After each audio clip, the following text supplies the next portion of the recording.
전체주의적인 카톡 계엄령을 민주당의 독재 본능 민주당의 막가파식이 당명에서 민주를 빼야 할 것입니다. 민주당의 내란몰이가 이제 대통령을 넘어서 평범한 우리 국민들, 우리 청년들을 향하고 있습니다. 지금 민주당은 카카오톡 메시지, 커뮤니티 게시글까지도 계엄에 대해 자신들과 다른 의견을 이야기하면 내란 선전으로 몰아 고발하겠다는 전체주의적인 카톡 계엄령을 선포했습니다. 민주당은 이미 대통령 탄핵을 반대하는 유튜버 10명을 내란 선전죄로 고발한 데 이어서 앞으로 단순히 퍼나르는 일반인도 신고를 받아 고발하겠다고 밝혔습니다. 2025년 대한민국에서 북한식 5호 담당제라도 하겠다는 것인지 중국식 사상통제라도 하겠다는 것인지 묻지 않을 수 없습니다. 애당초 계엄의 정당성 여부를 평가하는 것부터가 헌법에 따른 사법의 영역이고 이를 한 정당이 내란으로 단정짓는 것부터가 대단히 위험한 발상입니다. 계엄이든 탄핵이든 국민 누구나 다른 생각을 가질 수 있고 자신의 생각을 자유롭게 얘기할 자유가 있습니다. 실제로 앞서 얘기한 리얼미터 여론조사에서 32%에 가까운 국민들이 비상계엄은 정당한 통치행위라고 응답했는데 그렇다면 민주당은 우리 국민 32% 전체를 고발할 생각입니까?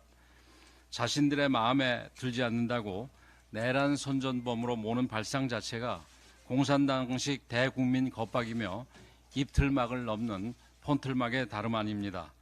과연 이런 사람들이 정권을 잡으면 얼마나 무시무시한 공포정치를 펼칠지 아찔할 지경입니다. 민주당은 소위 청담동 술자리 사건, 후쿠시마 오염수 방류 괴담 등 자신들의 수많은 가짜뉴스들에 대해서 단 한 번도 사과하지 않았습니다. 또 계엄 이후에도 극좌 유튜버를 국회에 불러들여서 암살조, 미군 사살 같은 괴담 살포를 돕기까지 했습니다. 본인들의 가짜뉴스 괴담 살포는 보호받아야 하고 평범한 국민들의 의견 제시는 처벌하겠다는 민주당식 표현의 자유에 경악을 금할 수 없습니다. 국민의힘은 민주당의 부당한 고발로 유튜버를 비롯한 우리 청년, 우리 국민들의 억울한 피해가 없도록 적극적인 대책을 강구할 것입니다. 지난 10일 더불어민주당이 내란 선전 혐의로 유튜버 6명을 경찰에 고발했습니다. 아울러 인터넷 커뮤니티 카카오톡을 통해서 가짜뉴스를 퍼나르면 일반인이라 할지라도 단호하게 내란 선동이나 가짜뉴스로 고발하겠다고 겁을 주었습니다. 계엄 이후 민주당은 내란 낙인을 난사했습니다. 정부와 여당에게 내란 낙인을 난사하다니 이제는 일반 국민에게 내란죄를 뒤집어 씌워서 일상을 검열하겠다는 것입니다.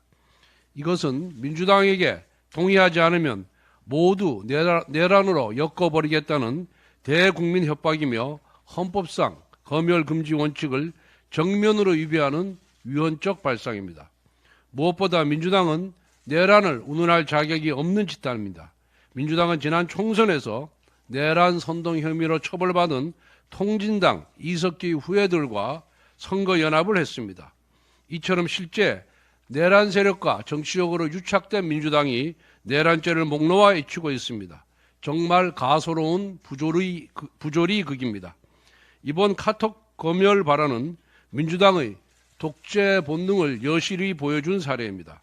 지난 2021년 민주당은 징벌적 손해배상으로 언론을 길들이려는 언론재갈법 도입을 시도했습니다.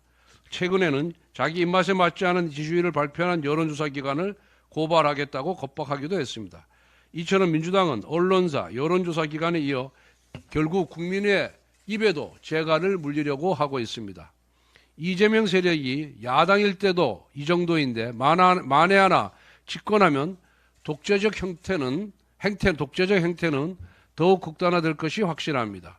실제로 과거 이재명 대표는 권력은 잔인하게 행사해야 한다라고 말한 바가 있습니다. 북한에서는 지도자나 체제를 비판하는 주민들을 말반동이라고 비난하며 일상적으로 감시하고 처벌합니다. 민주당의 카톡 검열은 북한식 말반동 사냥과 다를 바가 없습니다. 국민의 일상을 감시하려는 욕망은 모든 독재자들의 공통점입니다.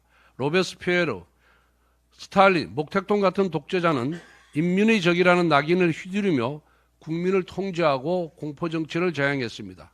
민주당은 지금 당장 국민께 사과하고 모든 검열 시도를 중단하시길 바랍니다. 자유민주주의 국가에서 민주당의 알량한 독재자 흉내는 결코 성공할 수 없습니다. 여러 의원님들께서 많이 말씀하셨습니다만은 민주당은 일반인도 커뮤니티 카카오톡 활동을 통해서 가짜 뉴스를 퍼나르면 내란 선전죄로 고발하겠다고 했습니다. 도대체 민주당 의원님들 내란죄의 구성 요건이나 알고 하시는 말씀입니까? 거기서 더 나가서 민주당 파출소를 개설하고 유치당 교도소까지 만들어놨다고 합니다. 참 웃지 못할 일입니다. 이런 민주당의 막가파식이 이거야말로 카카오톡 계엄령이 아니고 무엇이겠습니까? 셋째, 민주당의 카톡 댓글 검열에 대해 강력히 규탄합니다. 더불어민주당은 특정 유튜버들을 고발하며 일반 국민들이 댓글 커뮤니티 카카오톡을 통해 가짜뉴스를 퍼나르는 것도 내란 선동죄로 고발하겠다고 경고했습니다. 여기에는 세 가지 문제가 있습니다. 첫째, 이는 국민의 표현의 자유를 통제하고 검열하겠다는 것이어서 대한민국 헌법 제17조 사생활의 비밀, 제18조 통신의 비밀 보장, 제21조 표현의 자유와 검열 금지의 헌법상 기본권 침해가 문제됩니다. 일반 국민들로부터 저 고발당하는 건가요? 하고 연락이 옵니다. 민주당은 북한에서만 있을 법한 자기 검열을 하라는 것입니다. 민주당은 도대체 어떤 시대에 살고 있는 것입니까? 민주당의 이런 행태는 국민에 대한 협박이자 강요입니다. 둘째, 더욱이 가짜 뉴스라고 누가 규정할 수 있는지에 대해서도 문제가 큽니다. 단순히 민주당과 생각이 다르다고 가짜 뉴스나 내란 선동으로 치부한다면 민주당 입맛대로 국민의 입에 재갈을 물리겠다는 것입니다. 셋째, 민주당의 주장은 판례에 반하는 것이어서 법적으로도 문제됩니다. 내란은 비상계엄 해제로 종결된다는 것이 대법원 판례입니다. 판례에 따르면 계엄 해제 이후인 현 상황에서 내란 선동죄는 성립되지 않음이 분명합니다. 민주당은 애초에 법적으로 내란 선동이 성립하지도 않는데 국민을 통제하려는 것입니다. 민주주의 없는 더불어민주당은 당명에서 민주를 빼야 할 것입니다. 아니면 반민주당이라고 당명을 고쳐야 할 것입니다. 비공개로 하십시다.